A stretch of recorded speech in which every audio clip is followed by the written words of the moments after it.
दोस्तों, आप जब भी कोई न्यू कंप्यूटर या न्यू लैपटॉप या न्यू टैबलेट खरीदने जाते हैं तो आप लोगों ने देखा होगा कि इसमें कोई डबल कोर है, इसमें सिंगल कोर है, इसमें क्वाड कोर है, इसमें पेंटा कोर है, हेक्सा कोर है, ऑक्टा कोर है, डेका कोर है। ये सब नामों से आप लोगों को दुकानदार ने कहा होगा। दोस्तों, क्या आपको पता है आखिर में जो ये कोर होता है ये क्या होता है? तो दोस्तों, इसी टॉपिक पर आज हम चर्चा करने वाले हैं।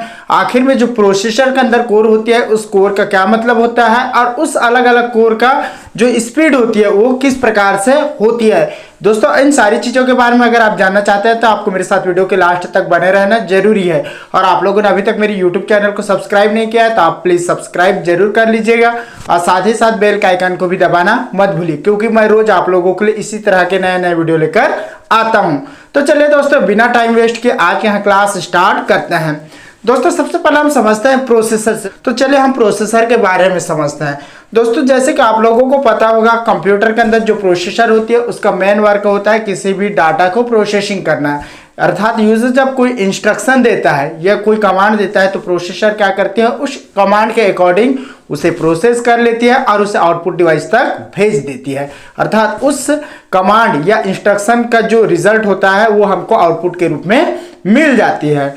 तो दोस्तों, जो प्रोसेसर होता है वो क्या करता है, यूजर जब कोई भी डाटा या कोई भी इंस्ट्रक्शन देता है तो उसको क्या करता है, प्रोसेसर उसे कंप्यूटर को समझाने का काम करता है। तो चलिए दोस्तों, इसको हम एक एग्जांपल के माध्यम से समझते हैं।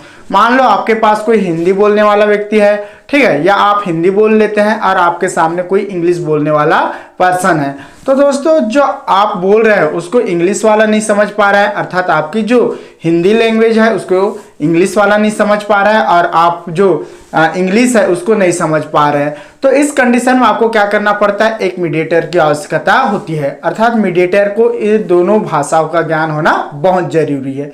मीडिएटर कौन होगा, जिसको हिंदी और इंग्लिश दोनों भाषा आती है, ठीक है। आप जब भी हिंदी में बोलेंगे उस इंग्लिश वाले से तो मीडिएटर क्या करेगा, आपके जो हिंदी का लैंग्वेज है उसको ट्रांसलेट करके इंग्लिश में कन्वर्ट कर देगा, ठीक है। और वो जब भी इंग्लिश में बोलेगा तो मीडिएटर क्या करेगा, उसकी जो इंग्लिश लैंग्वेज है उसको ट्रांसलेट करके हिंदी में कन्वर्ट कर देगा, तभी आपके साथ आप कन्वर्सेशन कर सकते हैं। ठीक इसी तरह से जो कंप्यूटर होती है उसके अंदर एक प्रोसेसर होता है। यूजर क्या करता है, कंप्यूटर को अपना जो भी कमांड है या इंस्ट्रक्शन है उसको देता है। प्रोसेसर क्या करती है, क्योंकि प्रोसेसर को जो यूजर के लैंग्वेज है और जो कंप्यूटर के लैंग्वेज है, चूंकि कंप्यूटर क्या समझता है, केवल मशीनी लैंग्वेज को ही समझता है।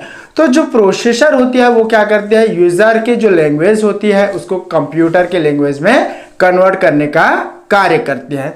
इस तरह से कंप्यूटर और यूजर के मध्य वर्क होता है, ठीक है। ये तो हो गई कंप्यूटर के बारे में बात। चलिए दोस्तों, अब हम बात करते हैं इसके कोर के बारे में। कोर क्या होती है, कोर कितने टाइप्स के होते हैं। दोस्तों, मैं आप लोगों को बता दूं कि यहाँ पर कुछ कोर होते हैं। प्रोसेसर के अंदर अलग अलग प्रकार के अलग अलग टाइप के कोर होते हैं, जिनमें मुख्य रूप से आप लोगों ने सुना होगा single core,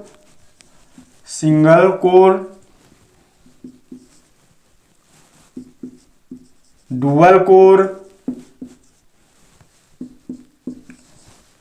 quad core, penta core,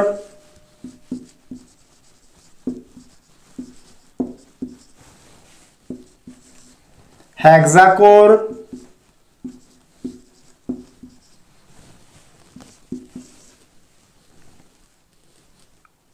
octa core,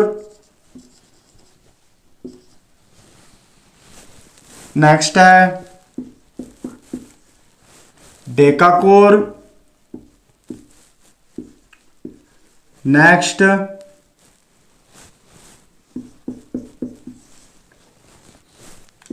core i3,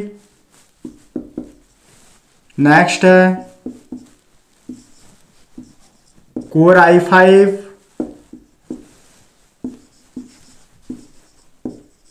core i7।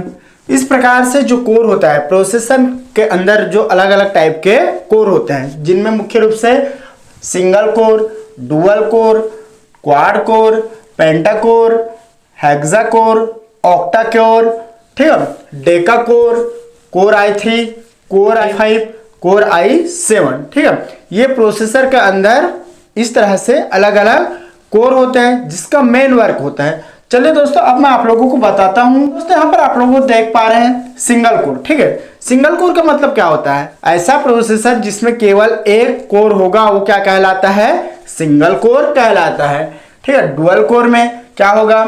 एक प्रोसेसर के अंदर दो कोर उपलब्ध होंगे, उसमें दो कोर पाए जाएंगे, ठीक है। इसी तरह से जो क्वाड कोर है इसमें एक प्रोसेसर के अंदर चार कोर होते हैं। नेक्स्ट है पेंटा कोर, एक प्रोसेसर के अंदर आपका 5 कोर देखने को मिलेगा। नेक्स्ट है हेक्सा कोर, इसमें क्या होता है? अगर आपके पास कोई एक प्रोसेसर है, ठीक है, उस प्रोसेसर के अंदर जो कोर की संख्या होगी वो कितना होगी? 6 होगी। इसी प्रकार से ऑक्टा कोर, इसमें एक प्रोसेसर के अंदर 8 कोर होंगे। डेका कोर, एक प्रोसेसर के अंदर 10 कोर होंगे, ठीक है। इसका ए मीनिंग होता है। तो चलिए दोस्तों, अब हम बात करते हैं कोर किस प्रकार से कार्य करता है, ठीक है। सिंगल कोर में क्या होता है दोस्तों? जब भी आप कंप्यूटर पर कोई वर्क करते हैं, ठीक है, या फिर उसमें कोई टाइप कर लेते हैं, या फिर आप गाना सुन रहे हैं, या फिर नेट चला रहे हैं, उस कंडीशन में अगर आपके कंप्यूटर के अंदर जो प्रोसेसर है वो सिंगल कोर का है, अर्थात उसमें एक कोर है, उस प्रोसेसर के अंदर केवल एक कोर है, तो इससे क्या होगी? आपके जो कंप्यूटर की परफॉर्मेंस है वो बहुत स्लो होगी, ठीक है। इसमें अगर आप एक ही टाइम में गाना भी सुनना चाहेंगे, या फिर आप उस पर वर्क भी करना चाहेंगे, या फिर आप उसमें इंटरनेट भी चलाना चाहेंगे, तो आप नहीं कर सकते हैं, ठीक है। सिंगल कोर में क्या होगा? सबसे पहले आपको एक टास्क को कंप्लीट करना पड़ेगा। आपके द्वारा जो भी ऑपरेशन दिया जाएगा कंप्यूटर को उस कार्य को करने के लिए, उस टास्क को करने के लिए, तो सिंगल कोर क्या करेगा? सबसे पहले उस टास्क को करेगा, उस ऑपरेशन को करेगा। उसके बाद जो सेकंड ऑपरेशन है उसको क्या करेगा? उसको पेंडिंग में रखेगा, ठीक है। जब एक कंप्लीट होगा तभी वो सेकंड रनिंग में चला जाएगा, ठीक है। तो इससे क्या हो जाता है? आपके पास जो भी कंप्यूटर है, ठीक है, आपके पास जो भी कंप्यूटर है उसमें जो भी प्रोसेसर है, उस प्रोसेसर की जो स्पीड है वो काफ़ी स्लो हो जाती है। इससे आपकी जो टाइम है वो स्पेंड हो जाती है, इससे आप समय को नहीं बचा सकते, ठीक है। तो इससे क्या नुकसान है? आपको जो भी काम करना है उसमें टाइम अधिक लगती है, और आप एक टाइम में एक वर्क को ही कर सकते हैं, उसमें एक से अधिक वर्क नहीं कर सकते। जब तक आपका पहला ऑपरेशन या पहला टास्क कंप्लीट नहीं होगा तब तक आप सेकंड टास्क को स्टार्ट नहीं कर सकते। इसका मेन खासियत यही है, ठीक है। अब बात करते हैं डुअल कोर। डुअल कोर में क्या होगा? आप एक साथ कई कार्य कर सकते हैं। डुअल मतलब दो कार्य कर सकते हैं, ठीक है। जैसे आप एक साथ इंटरनेट चला सकते हैं, या फिर आप एक साथ उस पर कोई कार्य कर सकते हैं, या फिर आप इंटरनेट चलाने के साथ साथ आप सॉन्ग भी सुन सकते हैं, ठीक है। ये डुअल कोर में होगा। क्वाड कोर में क्या होगा? इसमें 4 कोर होंगे। आप एक साथ 4 काम को, 4 ऑपरेशन को, या आपके पास जो भी टास्क है उसको आप आसानी से कर सकते हैं। इससे आपकी समय की बचत होगी, ठीक है। नेक्स्ट है पेंटाकोर। पेंटाकोर में जैसे कि मैंने आप लोगों को बताया, पेंटाकोर में कितने कोर होंगे? टोटल कोर की संख्या 5 होंगे, ठीक है, जिसमें अलग अलग 5 टाइप के कोर होंगे, और उस कोर अलग अलग कोर होने के कारण आप कोई भी टास्क को बड़े आसानी से कंप्लीट कर सकते हैं, वो भी कम समय में।